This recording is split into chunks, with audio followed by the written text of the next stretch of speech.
Hey, how's it going, you guys? Welcome back to the channel, and in today's video we're going to be deleting the super annoying seatbelt chiming and beeping in the Subaru Forester. So let me go ahead and show you guys what I'm talking about.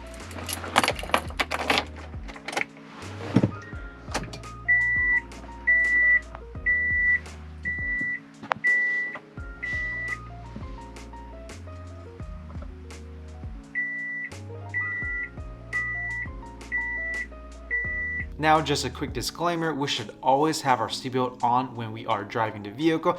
But in this case, if you are just waiting for someone in a parking lot and you just want to have your AC on or radio on, then this would be very beneficial and hopefully it helps you guys out as well. And to get started, there are going to be two methods that I am aware of to get rid of this seatbelt chime. And the first and simplest of this method is going to be latching and relatching your seatbelt 20 times within 30 seconds. So let me go and show you guys what I'm talking about.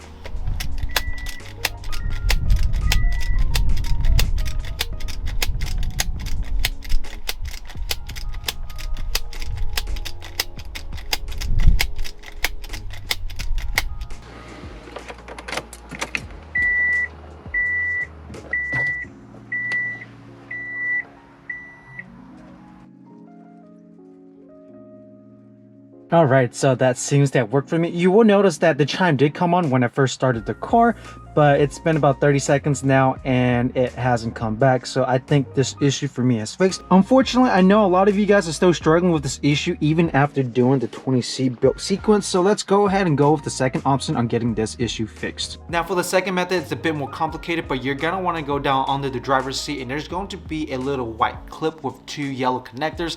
You're gonna want to disconnect it, and to disconnect it, you're gonna need something small like a pick or a very small flathead screwdriver, and let me go and show you guys how that process looks like. And for this method, we're gonna have to move the seat forward just like this.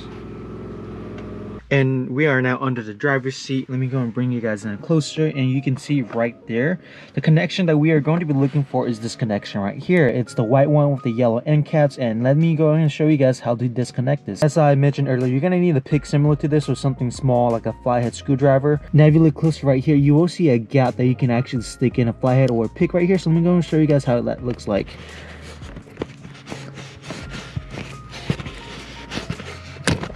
And as you can see, it came right off just like that. And let's go ahead and turn the car on and see if the chiming comes back. And keys in.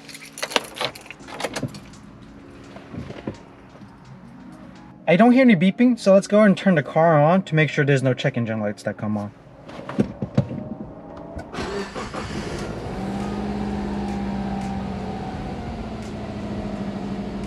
Do keep in mind that I'm not aware of any other ramifications if you do decide to disconnect this connection. As you may have seen in the video, I did not have any check engine lights that came on or any other issues, so definitely do this at your own risk. And bringing it back in this video, I showed you guys how to delete the seatbelt chime by either doing the seatbelt latch method or by disconnecting the connections down by the driver's seat. So hopefully this video was helpful for you guys. If you guys did find this video helpful, or if you guys have any other questions, feel free to leave it down in the comments below. And as always, if you guys want to see what happens next to XT, the 86, 986, the Z, the 50, or the Macan, be sure to subscribe, and I will see you guys next time. Peace.